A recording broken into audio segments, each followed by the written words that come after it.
第3、私の生育歴を発信する。私の生まれ育った国、日本は平和な治安の良い国です。平和な国では、子供のする危険な行動に大人が情けをかけ、子供の身に降りかかる危険を取り去ってくれていました。また、私の根幹は日本人の高知能者ギフテッドであることです。日本人ギフテッドの伝記は世界中の視聴者の興味のある話題であり、面白いと考えています。この考えが私の生育歴を取り上げる理由のうちの一つです。私の学歴と職歴について軽く触れ、私の受けた知能検査の結果も明らかにしておきたいと思います。私が無謀な冒険に挑む中、大人が子供の私にかけた情けをかいつまんで具体的に説明したいと思います。1、日本は平和な治安の良い国。国の中で一番の弱者である子供が大人の保護から逃れて自由にする行動の帰結は、その国の治安をあらわにすると考えています。私は子供の頃に親を驚かせ心配させる無謀な冒険をいくつかしました。しかしどの冒険も見ず知らずの大人が私に情けをかけてくださり、私の身に降りかかる危険感は排除してくれました。その結果、私が無謀な冒険に出発した場合であっても、無謀な冒険に潜み待ち受ける危険が具現化して私に襲いかかることはなく、私は平和裏に親の庇護下のもとに戻ることができました。そうすると、私の伝記によって、私が生まれた昭和58年、過去1983年以降の日本が平和な治安の良い国であることを世界に紹介できると思います。2、生育歴を取り上げる理由。私の生育歴は日本人高知能者、日本人ギフテッドの伝記として世界中の視聴者にとって面白いと思います。やはり幼少期の頃は高知能者としての特性よりも幼児性が強いため、子供特有のいたずらや兄弟喧嘩などをしています。子供のするいたずらは国や地域、年代、性別によらず親しみを持って楽しめる共通の話題と思います。そして多くの視聴者にとって親和性が高く楽しめる話題を世界に向けて配信すると、世界中の視聴者に私のチャンネルを知ってもらえると期待しています。3、学歴と職歴。私の学歴と職歴は乳幼児、幼稚園児、小学生、中学生、高校浪人、高校生、大学浪人、専門学校と短期大学通信課程、社会人、アメリカ留学、社会人といった流れです。4、知能検査。私は7歳の時にリスク R という標準偏差15の知能検査を受けました。検査結果は以下の通りです。VIQ121、PIQ104、IQ114。私は15歳と20歳の時にも知能検査を受けました。どちらの結果は覚えていません。私は25歳の時に交通事故を起こしました。そして交通事故の脳外傷が私の脳に与えた影響を調べるために WISE-3 という標準偏差15の知能検査を受けました。検査結果は以下の通りです。VIQ140、PIQ151、FIQ147、VC131、PO132、WM121、PS105。大人が子供の私にかけた情け。私が子供の頃にした冒険や問題をかいつまんで説明します。ここで説明する私が子供の頃の冒険や問題は、周りの大人からの情けがなければ、私は手痛い目、迷子や遭難などに遭っていたと理解しています。私は手痛い目を予想できずに無謀な冒険に挑みましたので、子供の頃の私は未熟であったと思っています。しかし、私が無謀な冒険に挑んでいても、私が迷子になったり遭難しないようにと、私の無謀な冒険を見かねた大人から情けをかけられています。私が挑んだ無謀な冒険は大人の情けによって元気な男の子がする冒険に書き換えられ、平和裏に終わりました。ありがとうございます。この冒険や問題は1歳の頃一人でお買い物しに行く冒険と、小学1年生過去7歳の時登校拒否症になりましたと、9歳から10歳の頃迷子になって歩道橋で捕まった冒険と、15歳の頃鳥取県米子市から広島県福山市までチャリで大冒険です。では以下で私のした冒険や問題を紹介していきたいと思います。1歳の頃、一人でお買い物しに行く方法。母親から聞いた話ですが、私は1歳の頃、国道に面した近所のショッピングセンター、今でコンビニです。1万円高を持って私一人で行ったそうです。そして1歳の私はショッピングセンターの店主に保護されて、私を探している母親に無事に渡されたそうです。ありがとうございました。母親はおさらいが出たらあかんわと思って必死に私を探したそうです。に小学1年生、7歳の時、登校拒否症になりました。通り魔的いじめ。小学1年生の時、小学校や下校時に小学4年生にからかわれていました。一番強烈な思い出は下校中の手袋を反対から10回言ってみです。手袋を反対から読むと6分手です。そして6分手を10回言ったからという理由で4年生くらいの3人にバンバン叩かれました。私は泣きました。すると相手はお前が6分手って言うけんだわと言って逃げました。保健室登校と職員室登校と給食。また私は担任の先生ともいろいろあり、小学校に行くのを次第に嫌がるようになりました。しかし、教頭先生に車で家に迎えに来てもらったり、保健室登校や職員室登校をして、私は小学校に通っていました。また給食だけ食べに教室に行ったりもしていました。思い返してみれば、学校の先生たちは、学校に来ようね、学校に来てねと温かく登校を促してくださっていました。大人になった今では登校を嫌がっていた私に学校への登校を先生たちが促し続けてくださったことをありがたく思っています。登校拒否をしました。しかし最終的には小学校に行けなくなって登校拒否をしました。米子市児童文化センターで本を借りて家で本を読んでいたことを覚えています。登校拒否をする私のことで母親が悩み悲しみました。私としては私の育て方で責められる言われのない母親が自分の子育てが悪かったんだろうかと母親を責めて悩むのが嫌です。私自身のことなので言いますが、問題となるのは母親の育て方ではなく、問題となるのは小学1年生当時の私の性格でしょう。誰がどこでどのように私を育ったとしても、私は周りの小学生ともめて登校拒否をするようになっていたと思います。私は小さいし、軽いし、弱いし、喧嘩でなく小学生ですので、会計小療育センター。そんなこんなで私は登校拒否症として会計小児療育センターで面倒を見てもらうことになりました。こちらのセンターで知能検査を受けると、この子は知的に良い子と判明しました。そしてセンターの K 先生から PC9801 を使ってプログラミングをしようと誘われました。雑誌のプログラムの見本を見せてもらい、私は紫の方に進んでいく迷路ゲームを作りたいと K 先生に言いました。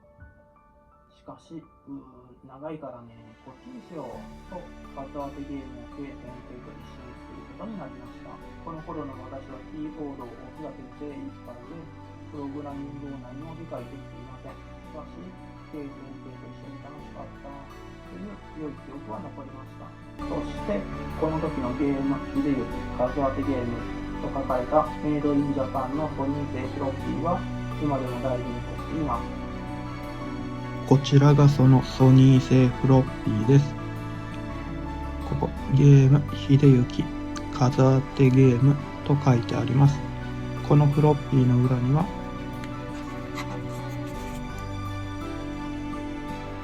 ほら、このようにメイドインジャパンという刻印が刻まれています。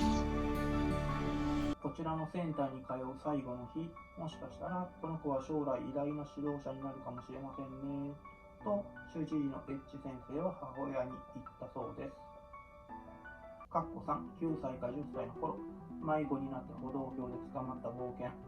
小学校の自転車の決まり。私の通う小学校では自転車の決まりがありました。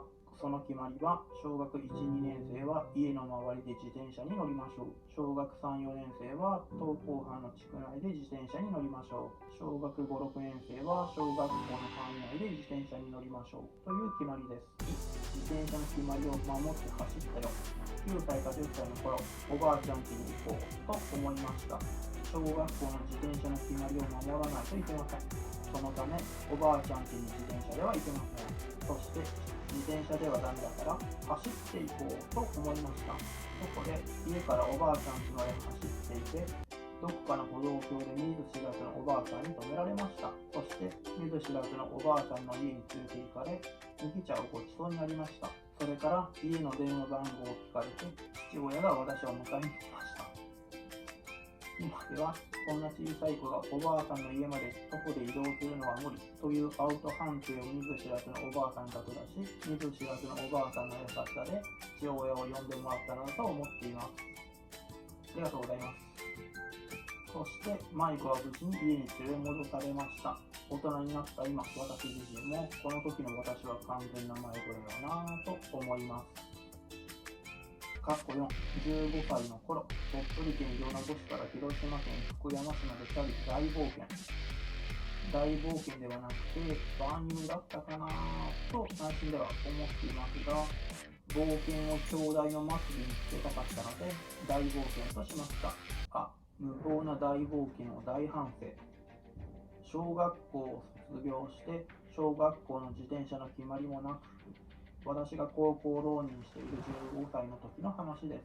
この無謀な大冒険は私のヒッチハイクに協力してくださった見ず知らずの大人の方々に助けられ、結果としては成功しました。しかし、見ず知らずの大人の助けがなければ失敗しています。助けてくれてありがとうございました。大人になって今の私としては、15歳の少年が夕方頃からチャリ、自転車に乗って、中国山地を突き抜ける片道約134キロの道のりを往復することは不可能だと思います。おにぎりと水筒と寝袋で2泊3日の野宿をする予定でしたので、現実的に考えますに、15歳の少年の力のみで今回の大冒険に挑んだ場合であっても、夕方頃に鳥取県米子市から出発した後、広島県福山市にたどり着いていたとは思います。夜食も水筒もありますので。しかし、広島県福山市から鳥取県米子市への帰り道、中国山地のどこかにハンガーノック、ヒッティング・ザ・ウォールになって行動不能になっていただろうと反省しています。本当に反省しています。そして行動不能のまま時が流れると仮定して、この大冒険のケースを当時の日本の治安で考えてみると、現実的に起こり得る順に、丸1、低体温で死亡。丸2、倒れているところを発見してもらい、病気手当てを受ける。丸3、人が倒れていると想定していない車にひかれると想像します。今ではただただ無謀なことをしたと思い反省しています。しかし、一つだけ知っておいてほしいのです。15歳当時の私の考えは、モンスターファーム2の大会に出た。それが全てでした。危険とかそのものは関係なくです。まだ15歳で若いし、わからんので、危険を想像できないのです。危険を理解できないのです。許せ。神様は、危険を生じる人々が大人の信念なのだと思います。これが無鉄砲な気持ちは未熟な信念と考えるためです。大冒険の目的と決意と計画。鳥取県米子市に住んでいる私は、広島県福山市のイトーヨーカドーにて催されるモンスターファーム2の大会に出場したくなりました。その理由は、スパニッキーか何かのゲーム雑誌で大会の告知がされていたからです。大会の日はゴールデンウィークの頃だったと思います。そして大会に出場するために鳥取県米子市から広島県福山市までチャリで行くことに決めました。日本海側から中国山地を通って太平洋へ抜けるチャリの旅です。当初の予定では片道約134キロの道のりをチャリで往復することになります。夕方、深夜、早朝とチャリで走って広島県福山市のイトーヨーカドーに朝方到着する予定でした。鳥取県米子市から出発母親を安心させる。そして出発の日の夕方に柴犬の愛犬の散歩に行った後、2人で鳥取県米子市を出発しました。その後、鳥取県最白郡南部町にあるヨックスイ園にたどり着きました。移動距離は約13キロです。これで片道の工程のうち約 10% 進みました。ヨックスイ園には公衆電話がありました。そこで家に電話をして、誘拐とかじゃない件、心配せんでいい件、コロナ散歩はちゃんと行った件、ドクターキャンプあられちゃんの何かんだかの何ページに全部書いた紙入れとる件、それ読んでと、事件に巻き込まれたわけではなくことを伝え、母親を安心させました。また、緑水園の係員のおじさんに話しかけられたので、ここから米子駅まで自転車で行く予定です。米子駅でおじいちゃんが待ってくれていますと伝え、係員のおじさんも安心させました。で、ヒッチハイクの開始&移動用稼働に到着。そして、チャリでの移動に並行して、緑水園のさっきくらいからヒッチハイクを行いました。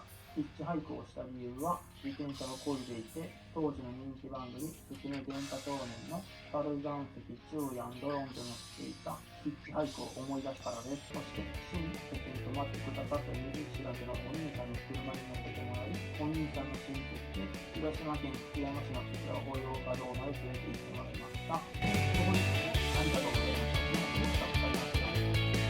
深夜のうちに伊東洋華堂に着きましたので、用意しておいたおにぎりを食べました。そして伊東洋華堂の玄関で寝袋に入って翌朝までのできました。モンスターファーム2の大会に出場。肝心からね、モンスターファーム2の大会ではすぐに負けてしまいました。福山に着いてから食事をとった記憶はないです。帰り道でのヒッチハイク&親切な方に一晩泊めてもらう。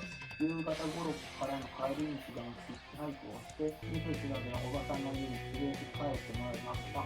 おばさんの家にはおじさん、おばあさん、中学生くらいの娘さんがおられました。そしてお風呂に入らせてもらい、晩ご飯をごちそうになりました。一晩布団で寝させてもらいました。今調べてみましたが、岡山の方の家に泊めてもらったのだと思っています。一晩泊めてもらって翌朝出発。翌朝、朝ごはんをごちそうになった後、車に乗せてもらう T 字路まで行きました。車から降り分かるように、左に行くのを左に言うがねと教えてもらいました。一晩泊めてくださってありがとうございました。帰り道の途中で右手を左手に見下ろしたのが記憶に残っています。あと、チャリでなぎらに到達した時の見覚えのある風景で、中学1年生の時に遊びに行った記憶を思い出し、やっと米子に帰ってきたんだなぁと感じたことを覚えています。無事、チャリで鳥取県米子市まで帰りました。帰り道では、残りの103キロの道のりを6時間で帰ったかと思います。広島県教育委員会と鳥取県教育委員会と中学校の連携。